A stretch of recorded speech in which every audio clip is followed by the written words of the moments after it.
Ada zikir, istighfar yang terkait dengan kurang sabarnya saat mendapati ujian. Sampai Anda berkata, ya Allah, kenapa mesti saya? Ya Allah, saya kan pengen hijrah, kenapa banyak masalah? Ya Allah, kenapa pekerjaan saya nggak pernah sukses? Ya Allah, kenapa rumah tangga saya jadi begini? Saya kan pengen berubah. Itu pernah terjadi di masa Nabi Yunus alaihissalam. Nabi Yunus Dzannun pernah diuji oleh Allah. Jadi Anda bayangkan, Nabi aja yang jelas surganya itu diuji. Masa kita yang belum jelas surganya nggak pengen ujian? Oke. Jadi teman-teman sekalian, kita kembalikan Quran surah ke-21 ayat 87 sampai 88. Wa dhannuni idh dhahaba mughadiba wa dhanna an lan naqdira alaihi. Dan aku perkenalkan, kata Allah, aku buka kisah Dzannun, Yunus alaihissalam. Ya, aku tugaskan. Jadi Yunus punya tugas alaihissalam berdinas di bumi sebagai rasul. Tantangannya nggak mudah. Maaf ya, ada yang kemudian mencela, ada yang menghina, ada yang menghujat, sampai naik ke kapal, sampai dilempar ke laut, sampai ditelan ikan paus. Puncaknya, sampai puncaknya. Saya mau tanya pada Anda, kalau ditelan ikan paus, kira-kira pengap atau tidak? Sudah pernah masuk? Gelap ya? Kita bayangkan, gelap, pengap, sulit kan? Tapi yang ingin saya katakan begini, Nabi Yunus pada saat itu muncul sisi kemanusiaannya. Keluar kalimat begini, ya Allah, kapan kau tolong saya? Tuh. Idzaba mughadiba fa dhanna alla naqdir alaihi. Dia kira kami nggak akan tolong. Dia berkata, ya Allah, kapan tolong saya? Kemanusiaannya. Cuman karena beliau nabi dan rasul, punya sifat ma'sum, maka diturunkanlah bimbingan oleh Allah untuk menjaga beliau supaya terbebas dari kesalahan. Dijaga. Itu sifat ma'sum dari nabi dan rasul. Maka kami turunkan zikir kepadanya untuk mengatakan, kamu jangan mengeluh. Ini ujian. Maka diajarkan zikir oleh Allah untuk mengentaskan keluh kesahnya. Setelah keluh kesah hilang, maka semua kenikmatan didatangkan kepadanya. Tapi yang paling menarik, di ujung ayatnya ditutup, akan ada orang beriman melakukan keluhan yang sama di masa depan. Walaupun nggak masuk ke perut ikan paus. Makanya kalimat Allah ketika membebaskan Nabi Yunus dari perut ikan paus setelah berzikir itu, kalimatnya fastajabna lahu fanajjainahu minal ghamb.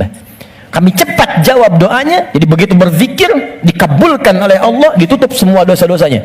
Dosa mengeluh ditutup, dosa seakan menyalahkan Allah ditutup. Ketika ditutup, kami selamatkan dari kesulitannya, kami limpahkan rezeki yang pernah dirasakan oleh ia sebelumnya, bahkan lebih. Tapi belum selesai ayatnya. Wa kadzalika nunjil mu'minin. Demikian pula kalau ada orang beriman tanpa batas di masa depan, umat siapapun ia, mengeluhkan peristiwa serupa, kalau dia melakukan zikirnya, aku lepaskan dari kesulitan yang menghimpit, aku berikan kebahagiaan tanpa batas. Saya tanya pada Anda, pernah nggak ada yang mengeluhkan ujian Allah dalam pekerjaan misalnya, di rumah tangga? Ya Allah, kenapa mesti saya? Ya Allah, why me? Kata Allah, why not? Ya Allah, kapan ini berakhir? Sebentar lagi. Ya Allah, ya Allah, ya Allah, kenapa saya? Ya Allah, saya kan pengen baik. Udah pengen hijrah, bagus, datang ke masjid, tampilan bagus, sendal paling bagus, pulang hilang sendal. Ya, ada aja gitu kan? Dan kita menuntut. Ya kata Allah tuh, kamu ini bagaimana? Nabi dulu aja diuji. Tapi Allah turunkan zikir untuk menghilangkan itu semua. Sebelum sampai pada zikirnya, teman-teman sekalian, Allah turunkan standar menghadapi ujian semacam ini. Ini pernah saya sampaikan sebelumnya. Jadi untuk menguatkan teman-teman dan saya serta kita semua, di standar ujian itu begini. Dan banyak kata Allah gagal melewati ujian itu bukan karena kurang pintar, tapi nggak belajar cara melewatinya. Saya bikin persamaan sebentar ya. Di situ aja, nggak apa, nggak. Saya tahu mana yang saya harus dihapus. Mana coba? Nah, saya tunjukin. Antum di situ dulu, lihat dulu. Ya, saya tunjukin ya. Bismillah. Karena antum yang orang pertama saya tes nanti. Insya Allah. Yang ini dulu. Ini tidak. Jazakallah khair. Kalau mau dipegang, boleh. Pegang dulu aja. Lihat sini. Saya bikin persamaan begini. Saya tanya dulu, mau masuk surga? Masya Allah, alhamdulillah. Surga punya persamaan. Mau dekat dengan Allah? Alhamdulillah, Masya Allah, dekat dengan Allah. Baik, mau dapat ujian? Kok jadi lemes? Mau punya masalah nggak? Enggak. Maaf ya, cuman sayang persamaannya tertulis demikian. Surga dekat dengan Allah, ternyata kuncinya disebut dengan sabar. Kuncinya apa? Sabar. Ketika seorang masuk surga, maka kalimat pertama dari malaikat ucapannya selamat karena Anda punya kunci sabar untuk masuk ke sini. Itu di Quran surah ke-13 ayat 24. Salamun alaikum bima sabartum fa ni'ma uqbaddar. Selamat Anda sabar. Karena punya sabar, Anda bisa menikmati segala kenikmatan yang telah dipaparkan di surga ini. Yang ingin dekat dengan Allah, ternyata kuncinya pun serupa, sabar. Dalilnya Quran surah kedua ayat 153. Innallaha ma'as sabirin. Allah bersama orang-orang sabar. Di saya membuat persamaan begini, surga sama dengan dekat dengan Allah sama dengan sabar. Sekarang persamaan sabar dalam Al-Quran, sabar bersanding lurus dengan ujian, dengan masalah. Ujian, masalah. Dalilnya Quran surah kedua ayat 155, paling kiri sebelah atas. Walanabluwannakum bisyai. Kami akan uji siapapun yang hidup. Jadi sepanjang hidup pasti akan mengalami ujian. Kalau persamaan berikutnya, ujian sama dengan hidup. Jadi kalau kita baca persamaan secara terbalik, orang hidup pasti mendapat ujian. Persamaan terbaliknya, orang yang tidak ingin dapat ujian sama dengan tidak ingin hidup. Nah, sekarang saya tanya lagi, siapa yang tidak ingin punya masalah? Boleh angkat tangan? Terus Anda maunya apa? Oke, sekarang lihat kembali, fokus baik-baik. Lihat sini. Jadi setiap orang hidup pasti diuji. Kalau nggak hidup, baru nggak dapat ujian. Sepanjang hidup itu pasti ada masalah. Anda berpikir nggak pengen punya masalah pun itu sebetulnya masalah. Setiap kita pasti punya masalah. Saya pun di sini sedang menghadapi masalah. Seperti Anda pun belajar dengan saya sedang menggali persoalan. Nah sekarang saya keluarkan persamaan ini. Di matematika kan begini kan, A sama dengan B sama dengan C sama dengan D. Maka A sama dengan B, A sama dengan C kan, B juga sama dengan C, C sama dengan D. Kita turunkan ini, surga sama dengan dekat dengan Allah, sama dengan sabar, sama dengan ujian.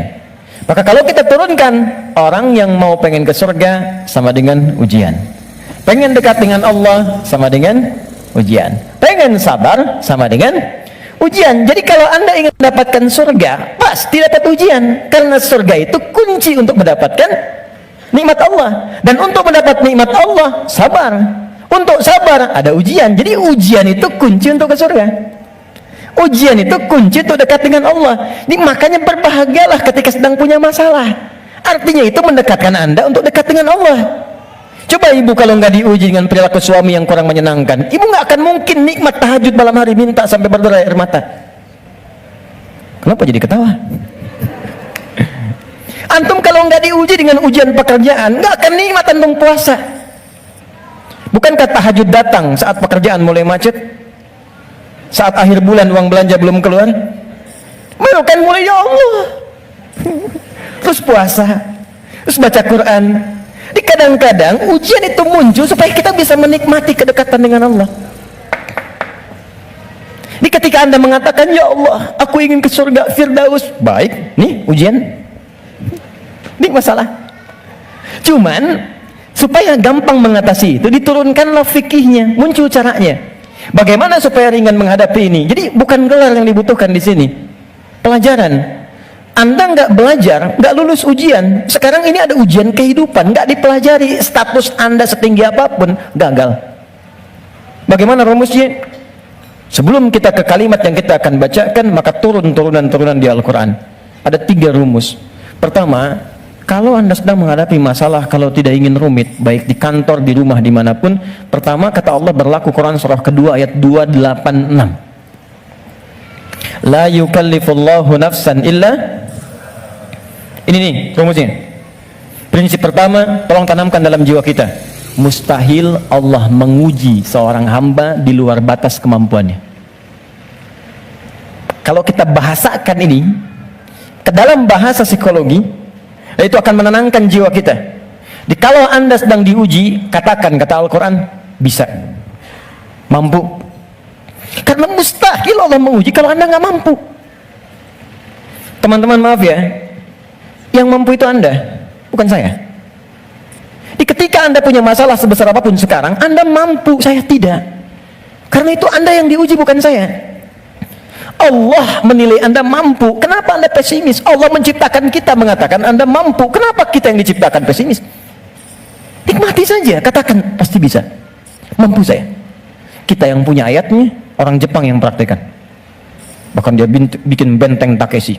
Kamu bisa, kamu bisa, kamu bisa. Hanya untuk menaklukkan Takeshi. Kita punya. Saya senang baca ya, senang baca dulu lihat. Nonton tidak? Cuma saya senang lihat baca apa gitu kan. Baca saya tahu. Son Goku, musuhnya Piccolo, penulisnya Sasuke Watanabe, saya tahu itu. Ya. Nah, jadi tapi bacaan saja ya. Liverpool kalah 2-0 sama Chelsea, saya tahu nih. Nah, balik sini. Kembali ke awal tadi. Jadi ya itulah ujian. Kita mampu. Yang kedua, rumus kedua, Quran surah kedua Al-Baqarah di pertengahan ayat. Ya, yuridullahu bikumul yusra wala yuridu bikumul usra. Paling gampang al-insyirah, inna ma'al usri. Itu secara psikologis itu akan menguatkan kita. Dikata Allah, kalau engkau sedang punya masalah, katakan pada dirimu, pasti mudah, pasti ada solusinya. Jadi kalau diri kita begitu, itu akan ringan menghadapinya. Maaf ya, dibandingkan Anda menulis status, nggak akan selesai. Ternyata kamu tidak seperti yang aku kira. Capek. Udah aja, pasti selesai, pasti bisa. Nah sekarang persoalannya, cara kita mengatasinya, ikhtiarnya bagaimana sekarang? Nah supaya kuat, maka kadang-kadang ada tindakan yang keliru. Kadang mengeluh, kadang curhat nggak jelas, kadang cerita ke orang, alih-alih kemudian kita mengadu kepada Allah, atau puncaknya malah menyalahkan Tuhan. Maka diturunkanlah oleh Allah sebuah zikir lewat lisan Nabi Yunus alaihissalam, yang kalau dibacakan seketika Allah tenangkan keadaan jiwa, dibuang keluh kesah, dan langsung diberikan jalan terbaik untuk mendapatkan nikmat yang diharapkan. Apa bentuk zikirnya? Quran surah ke-21 ayat 77-nya. Wa nada fil zulumati alla ilaha illa anta subhanaka inni kuntu minadh. Itu zikirnya. La ilaha illa anta subhanaka inni kuntu minadh zalimin. La ilaha illa anta subhanaka inni kuntu minadh zalimin. Ini umum. Bisa di jabatan mungkin kurang menyenangkan, bisa di harta benda, bisa di persoalan. Nabi Yunus kan dia menjabat sebagai rasul, cuma dikerjai oleh orang, dilempar ke perut ikan paus sampai keluar. Bahasa Qurannya, wa kadzalika nunjil mu'minin. Kalau ada orang beriman berzikir seperti sama yang dikerjakan oleh Yunus, kami selamatkan ia seperti kami selamatkan Yunus alaihissalam. Boleh dikerjakan pasca salat. Langsung perintahnya di Al-Quran. Jadi kalau secara pribadi bacakan Rabbana zalamna anfusana, zikir terkait tadi bacakan ini. Bonusnya ada juga kan penyakit yang suka memvonis diri. Ya Allah, aku kok malah sakit begini? Kenapa mesti aku yang sering tahajud, sering puasa? Kenapa begini? Lakukan zikir Nabi Ayub alaihissalam. Bukan hanya diberikan ketenangan pada jiwa, bahkan diberikan kesembuhan. Diberikan kesembuhan. Saya berani mengatakan ini karena saya coba praktekkan di kalangan teman-teman spesifik, dan hasilnya 100%. 100%. Ini ada saudara kita yang sedang ikut karantina dari Goa, cukup jauh, Makassar ke sana. 30 orang, rata-rata di atas 50 tahun, 53, 57 sekian, sekaligus pendidikan imam. Sekarang di Sukabumi, ada di antara mereka yang matanya satu nggak ngelihat, satu. Coba saya sampaikan pesan Al-Quran ini, saya datang, saya kunjungi ke sana, saya sampaikan begini cara menghafal. Anda bacakan doa ini sebelum menghafal ini, setelah menghafal ini. Kalau ada hajat khusus, cari di Al-Quran. Saya tunjukkan beberapanya. Tahu apa yang terjadi? 2-3 hari ke belakang saya dapat berita, ternyata yang nggak melihat ini, hari pertama, kedua, ke-13, ke-14, ke-15 tiba-tiba remang-remang melihatannya. Begitu masuk hari selanjutnya, dia buka kamar mandi masih pakai handuk, langsung ada cahaya. Ini nyata. Kelihatan semua benda yang di situ. Bisa melihat kembali. Dia keluar seketika, dia langsung sujud. Bersyukur kepada Allah Subhanahu wa ta'ala. Ini kisah nyata, saya tidak mengarang. Nanti mungkin sebentar lagi ke depan akan kita sampaikan untuk share kepada yang lain. Ada kemuliaan. Jadi kalau makhluk mengatakan mustahil, itu tanda dari Khalik, tinggalkan makhluk, minta pada Allah. Nah, ada zikir Nabi Ayub alaihissalam untuk menghilangkan keluh kesah ketika sakit. Itu di Quran surah ke-21 ayat 83 sampai 84. 84 jawabannya. Wa ayyuba idz nada rabbahu, zikirnya anni massaniya dhurru wa anta arhamur rahimin. Allahumma anni massaniya dhurru wa anta arhamur rahimin. Ya Allah, penyakit ini sudah mengganggu saya, melukai saya, sedangkan Engkau yang paling sayang kepada saya. Kalau yang paling sayang saja tidak menyembuhkan saya, kepada siapa lagi saya mesti meminta?